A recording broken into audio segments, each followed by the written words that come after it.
Replace the HEPA filter.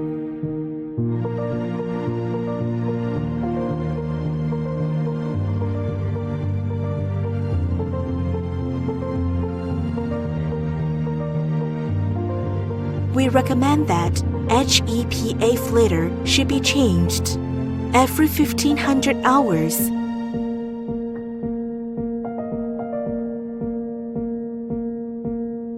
Replace the air inlet filter cotton.